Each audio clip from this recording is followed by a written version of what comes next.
हम तुम। কি সুন্দর জায়গা। আমি এসে কি করব বুঝে পাচ্ছি না। আমাকে রাজীব বলছে তুমি জঙ্গলে যেও না, বাট দেখো কি সুন্দর এখানকার ভিউ, চা বাগানের ভিউ অসম্ভব রকমের সুন্দর। আজকের দিনটা সত্যি আমি ভীষণভাবে এনজয় করছি, যেহেতু আমি বাগানে চলে এসেছি। দারুণ লাগছে, আমি তোমাদের বলে বোঝাতে পারবো না, এত সুন্দর এখানকার ভিউ। তবে রোদ খুব লাগছে। রাজীব কত জঙ্গলে ঢুকে গেছে চা বাগানের ভেতরে, দেখো। এই আমিও যাবো ওই দিকটায়, যাবো। দেখো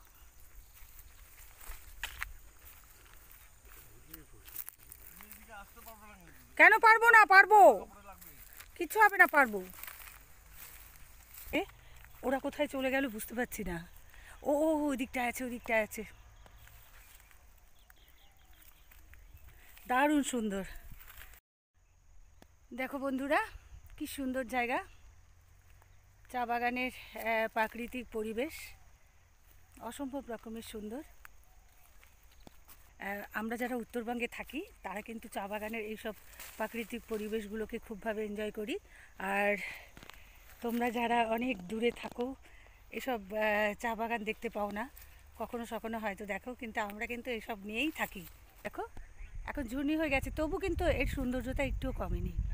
আর এরপর যখন গাছে পাতা আসবে আমি তোমাদেরকে দেখিয়ে দিব বাগানে এসে, যে পাতা আসলে বাগান কত আরও সুন্দর লাগে। এই ঝুনি করেছে বলে কিন্তু প্রচুর পাতা আসবে। আসছি, কেন কি আছে বলছে, আমি নাকি ওরা যে দিক দিয়ে যাচ্ছে ওই দিক দিয়ে যেতে পারবো না, জঙ্গল। রাজীব প্রচণ্ড ভয় পাচ্ছে, আমাকে বলছে অন্য দিক দিয়ে যাও, ঘুরে যাও, তুমি এই জঙ্গল দিয়ে এসো না। কিন্তু আমার ভীষণ আনন্দ হচ্ছে এই জঙ্গল দেখে।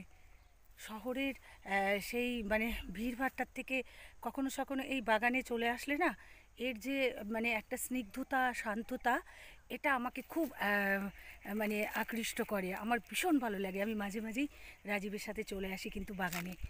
আজ চলে এসেছি আর খুব এনজয় করছি বন্ধুরা। তাই ওরা এতটা ভেতরে ঢুকে গেছে, কোন দিক দিয়ে ঢুকেছে জানি না বাগানের ভেতরে রাজীব আর বাগানের অন্য যারা আছে তারা। বাট আমি রাস্তা খুঁজে পাচ্ছি না, এখন আমাকে এই রাস্তা দিয়ে যেতে হবে। দেখো রাস্তা খুঁজে পাচ্ছি না, আমি এই দিক দিয়ে যাচ্ছি। এখন আমি রাস্তাটা খুঁজে পেয়েছি, এই রাস্তা ধরে আমি এখন যাব। দেখো বাগানটা দেখো পেছনের,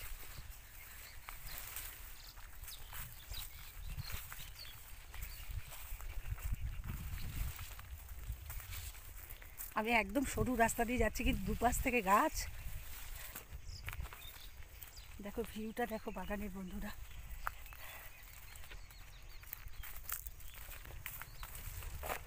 একটু ভয় পাচ্ছি, রাজীবকে খুঁজে পাচ্ছি না। ব্যাস মেন রোডটা পেয়েছি, এবার বেরিয়ে যাব।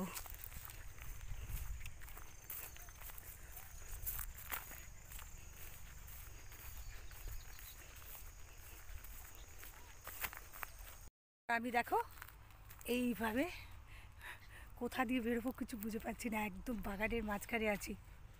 তবে আমি ঠিক বেরিয়ে যাব।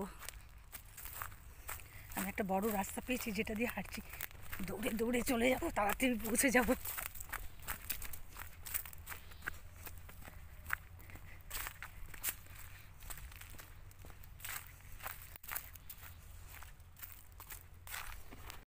এখান থেকে রাজীবকে দেখতে পাচ্ছি ওই দূরে, ওই দূরে।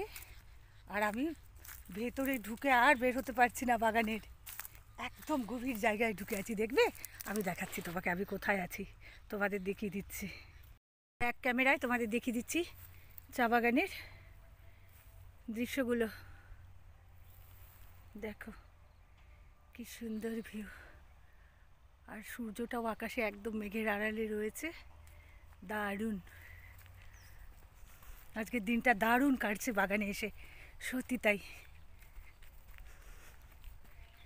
এখানকার ফ্রেশ হাওয়া, ফ্রেশ অক্সিজেন শহরের ভিড়ভাট্টার থেকে বেরিয়ে এসে সত্যি ভীষণ ভালো লাগে। আর দেখো এই যে চা গাছের মাঝে মাঝে এই যে সমস্ত শেড ট্রিগুলো দিয়েছে, শিরীষ গাছ, শাল গাছ সব রয়েছে, সেগুন। কিন্তু এখন দেখছি আমি এবার এসে বাগানে তেজপাতা গাছও শেড ট্রি হিসাবে ইউজ হচ্ছে। এই দেখো শেড ট্রি, দেখেছো? তেজপাতা গাছ দিয়ে শেড ট্রি করেছে।